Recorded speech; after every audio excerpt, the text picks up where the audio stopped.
So this is my first video weblog. I figured, I made some other videos for YouTube, and I had never given too much thought to the idea of creating a video weblog till I saw in the most watched video section the massive popularity of this girl, Lonelygirl15. And not only the popularity, but there seems to be quite a bit of controversy over whether or not she's a real person or not. And at first, when I first saw the video, I didn't really give much thought to it. It seemed a lot better done than most of the other video blogs I had seen, which were usually just like people talking about, you know, well, today I had my hair fixed and stupid shit like that. And I was pretty surprised to see a video blog in the most popular video section, because most of the videos are stupid like shit that you would see on Jackass or on reality television. And so I watched the videos to see what it was all about. And as far as the controversy goes, a lot of people have said different things, like they believe that, you know, she has professional lighting or you know, professional editing, and it's a script, she's an actress. As far as professional lighting goes, my first thought when I first saw the video was that her computer must be directly in front of a window for the lighting. It's possible that it's professional lighting, but not necessarily.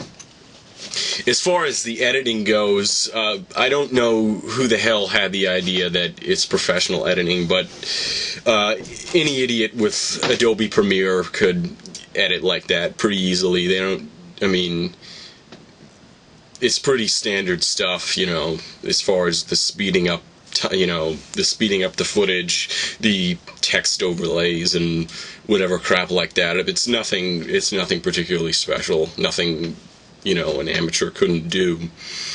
But as far as the acting part goes, yeah, that's the part that really makes me believe that she is fake, is that it seems to be totally a script. It doesn't really seem like, you don't get that feel, when you really stop and look at it, you don't get the feel that you're seeing the candid confessions of a genuine person. It seems to be quite like a put-on. But I don't think, a lot of people seem to speculate that it's done by some professional marketing company. I think it's an amateur thing, but I don't think that, you know, it's real per se.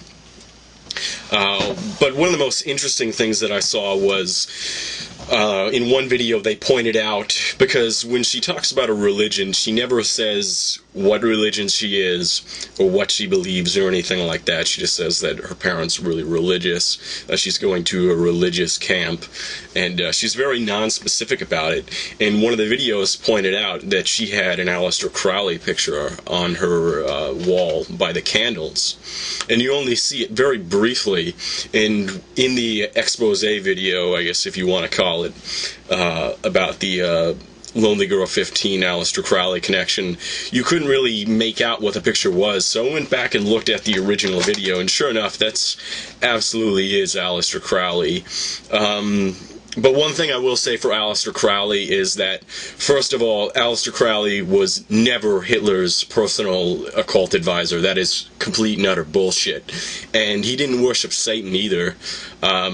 Just because he took on the kind of moniker 666 and did some, what even by today's standards was some pretty fucked up shit, and for the Victorian era, you know, 100 years ago, it was even, would have seemed even more outlandish and bizarre. But, so Aleister Crowley didn't work for Hitler, he didn't worship Satan, that's all bullshit. Pretty much the rest of it is true. Yes, they did have orgies, and yes, Led Zeppelin was huge fans. Jimmy Page bought Aleister Crowley's house in Scotland. So are other bands. Tool are huge fans of Aleister Crowley. Danny Carey, the drummer, collects first edition Aleister Crowley books. So was Mudvayne. Ozzy Osbourne obviously had a song, Mr. Crowley. But I think that's an interesting twist, because apparently she wasn't allowed to keep her Napoleon Dynamite poster up, which that movie was fucking stupid anyway. But they let her have this framed picture of Aleister Crowley. So I thought that was pretty. I think that's pretty intriguing. But then again, I mean, the girl could be just fucking naive enough that she thought it was a cool picture and said, you know, oh, this is cool. It's a guy with a wand and a sword, and you know, have no fucking clue who Aleister Crowley is. That's somewhat possible. So my other thoughts on the video were basically that, you know, it's a cute little show. I mean, is it real?